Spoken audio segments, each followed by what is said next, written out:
welcome. Good to have you here again. It's the 31st day of December 2019.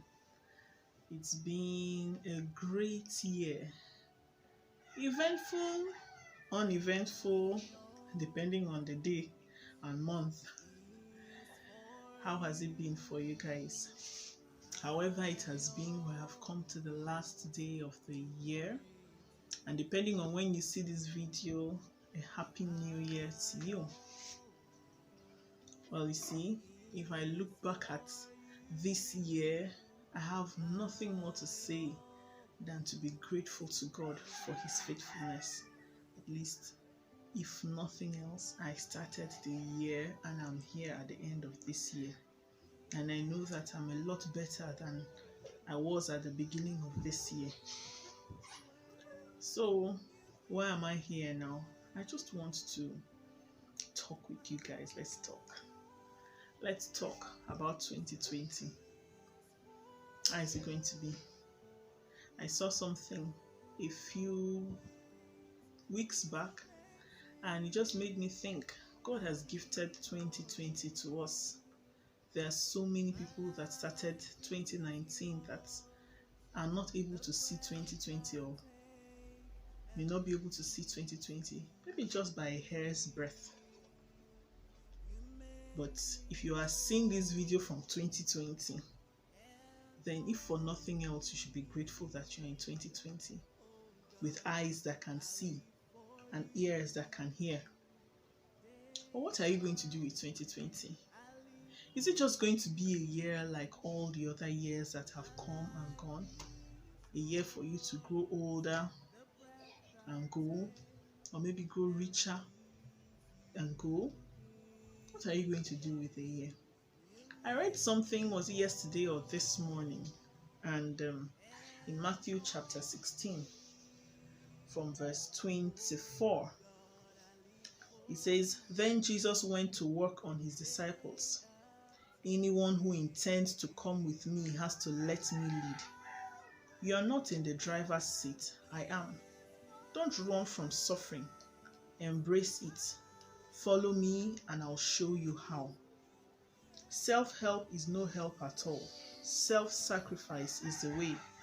My way to finding yourself, your true self. What kind of deal is it to get everything you want but lose yourself? What could you ever trade your soul? What shall it profit a man if he gains the whole world and lose his soul? What can you trade your soul for? It's not just about, oh, I'm alive to see 2020. Yeah, that's a great thing. Eventually, someday we'll all leave this earth one way or another. What are you doing with the life, especially with this one? What you've done in the past, now you can't help. You can't change. But this one that you have on a platter of gold, what are you going to do with it? Especially as a child of God, what do you do with this year, this life, this day, this month, this new year that God has given to you?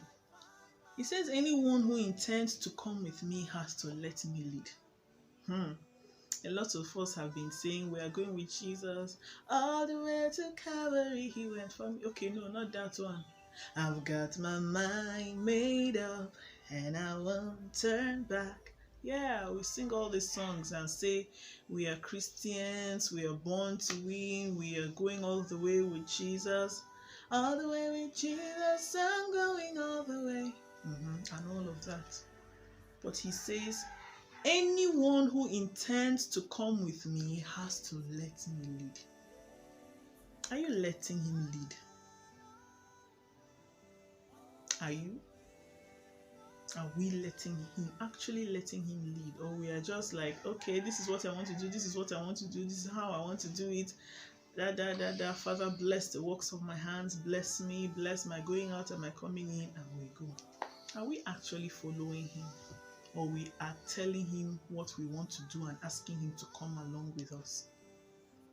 In this year 2020, it doesn't really count. You can choose to live your life the way you want, but know that this life here on earth it's like a vapor. It comes and goes. No matter how long you live 120 years. The end of it will still come. And then when you stand before your maker, that is where it counts. 120 years is like, the Bible says 1,000 years is like a day, and a day is like 1,000 years. So 120 years is actually really not much. What are you doing with it? Just yesterday, it looked like I was in secondary school or just entering into secondary school. I still remember my first day in secondary school. And then here I am, looking at my own children about to enter into secondary school. So life goes fast. And I'm like, where did all that time go? What have I done with those years? We have a new one right in front of us now. God has gifted us a new year. What are you going to do with it? Are you going to let it be business as usual?